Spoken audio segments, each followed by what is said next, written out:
orang yang cerdas adalah orang yang beramal untuk masa setelah kematian. Dah intinya begitu jamaah rahimakumullah taala. Orang yang cerdas adalah orang yang bisa menahan dirinya sendiri, artinya bisa menilai mana yang baik, mana yang buruk untuk dirinya sendiri, dan kemudian di dalam melaksanakan amal yang baik, apakah itu melaksanakan sesuatu yang diperintah atau menjauhi sesuatu yang larangan, tujuannya adalah untuk mengharapkan kebaikan di akhirat. Itu orang cerdas, gitu ya. Jangan sampai orang cerdas dibilang orang bego. Yang bilang, yang coba Pak, kita boleh sekarang ya, kita kondisikan sekarang. Yang mengatakan ini siapa ini? Tadi al-kaisu man dana nafsahu wa amila lima ba'dal maut. Rasul kan? Rasul bilang apa? Orang cerdas, orang yang bisa menahan dirinya sendiri, dia tahu mengukur mana yang baik, mana yang buruk buat diri sendiri untuk keperluan dia. Dan kebaikan itu bisa bermanfaat untuk akhirat. Tapi kalau ada orang seperti ini kemudian dibodoh-bodohi, yaitu berarti sudah melawan Rasulullah. Siapa itu yang berani ngebodoh-bodohin orang seperti ini? Orang komunis. Orang komunis kan bilang agama itu candu, akhirat nggak ada. Orang yang nggak punya sorga neraka aja serius Pak. Masa kita yang punya sorga, yang disiapkan sorga sama Allah, nggak serius dalam beragama kok? Orang yang nggak punya sorga sama neraka aja serius dia, nyari kesempatan ini dan itu untuk bisa memasukkan ajaran-ajarannya. Lah kita yang sudah disiapin sorga kok nggak semangat gitu? Kan kebalik.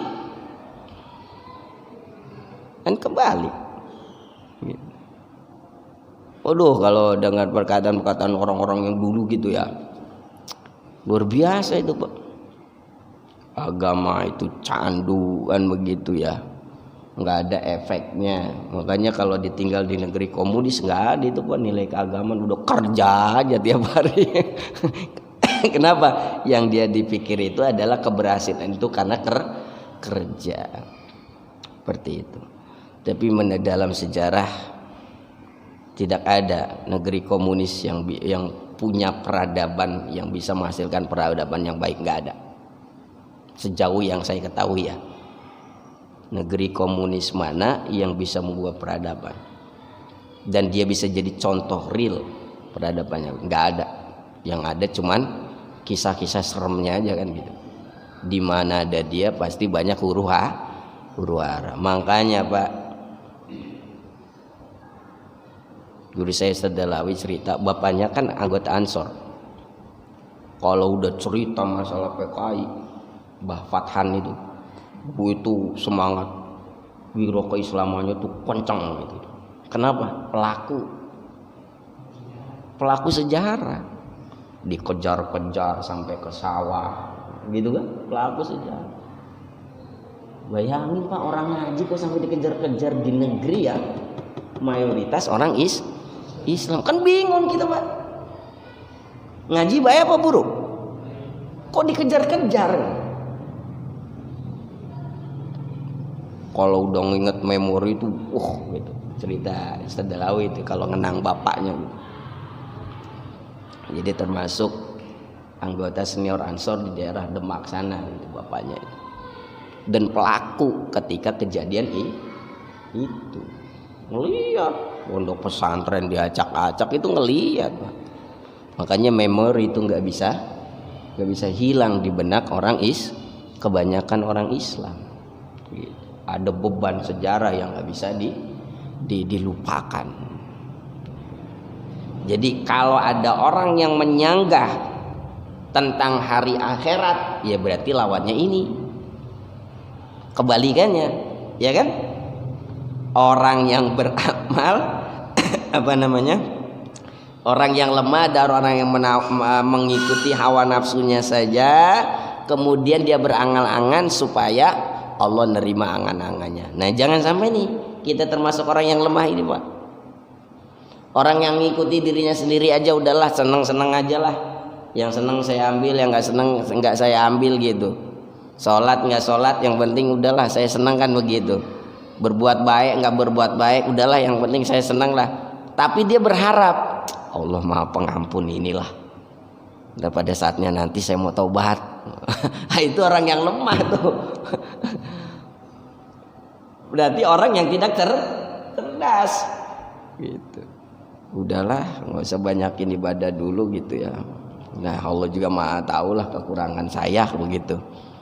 Tapi dia berharap ntar aja lah kalau udah kerjaannya udah nggak sibuk, udah agak enak, saya baru mau sholat jamaah di masjid, mau rajin sholat, mau ikut pengajian gitu. itu dia berhayal kenapa? Apakah bisa nyampe umurnya sampai seperti itu? Apakah bisa nyampe kisah hidupnya sampai ke depan itu? Enggak, belum tentu. Kalau nyampe belum tentu dia sesuai dengan harapannya. Dia berharap dia mau ngikutin hawa nafsunya aja dari muda. Kemudian dia berharap Tuhan nanti juga saya tobat. Apakah bisa terwujud? Belum tentu. Orang hidayah itu milik Allah Subhanahu wa taala. Terus bisa jadi dia mati di tengah jalan. Terus dia berharap. Makanya di dalam salah satu pembahasan kitab tasawuf, hal yang membahayakan itu apa? Tulul amal, panjang angan-angan, seakan-akan kita bisa hidup panjang lagi gitu. Sehingga apa? Ngeremehin hari yang sedang kita jalani. Adakah jaminan kita bisa hidup besok hari? Kan nggak ada, Pak. Udahlah nanti ajalah sholat 5 waktunya. Nanti ajalah kalau jadi orang baik, kalau udah ini nggak ada jaminan. Dan salah satu penyakit yang berat itu tulul amal, panjang angan-angan. Kenapa? Orang yang tulul amal itu orang yang baik, bisa saya katakan orang yang songong kepada Allah. Kenapa? Ngerasa bisa ngatur-ngatur Allah. Apakah dia bisa memastikan ketika di depan kemudian jadi orang baik? Enggak, orang hidayah milik Allah kok.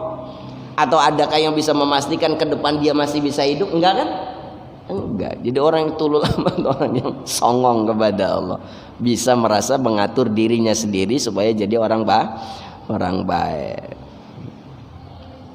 Jadi jangan sampai ada istilah wis kerja manteng, setelah kerja nanti nikmati masa tua, baru banyakin ibadah. Jadi selama dia bekerja waktu muda, sholat kagak dijaga segala macam.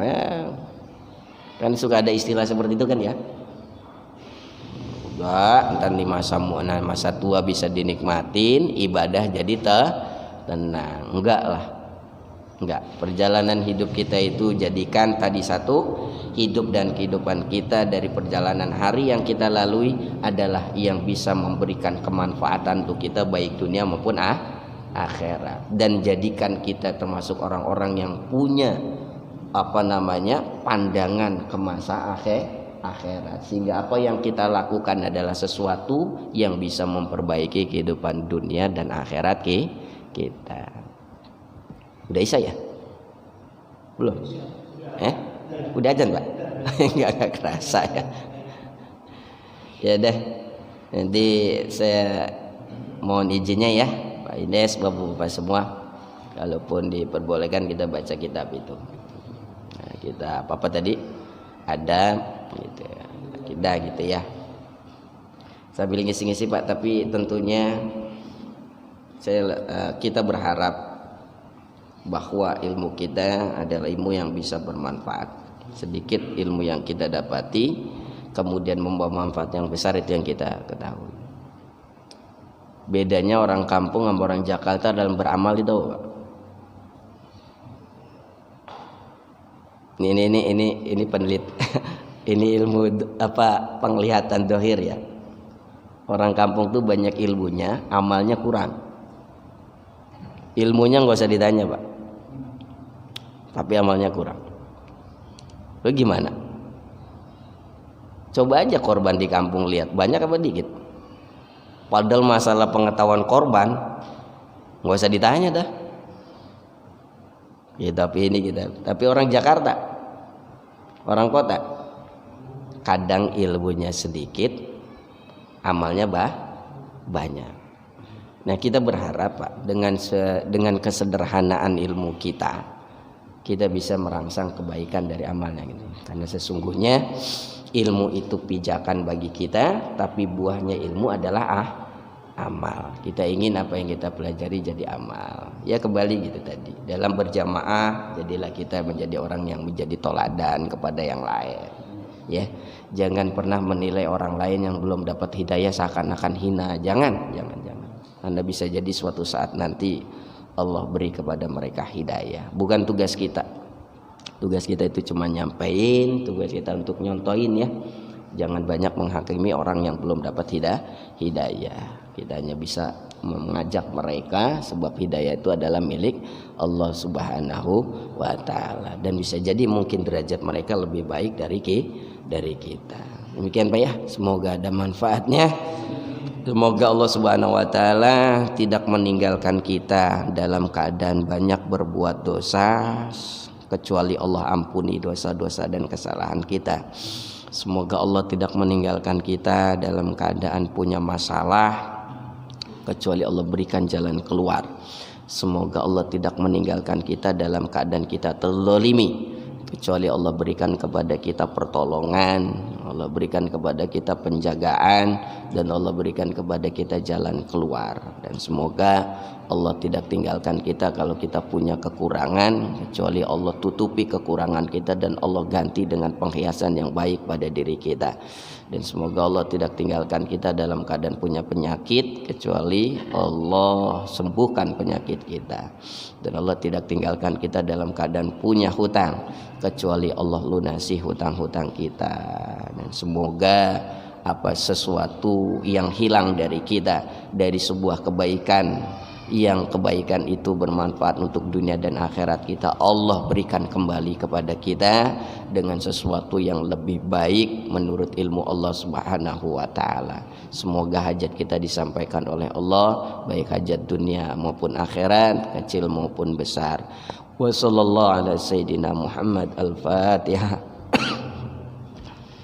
Bismillahirrahmanirrahim. Alhamdulillahirabbil alamin. Arrahmanirrahim. Maliki yaumiddin. Iyyaka na'budu wa iyyaka nasta'in. Ihdinas siratal mustaqim. Shiratal ladzina an'amta 'alaihim ghairil maghdubi 'alaihim waladdallin.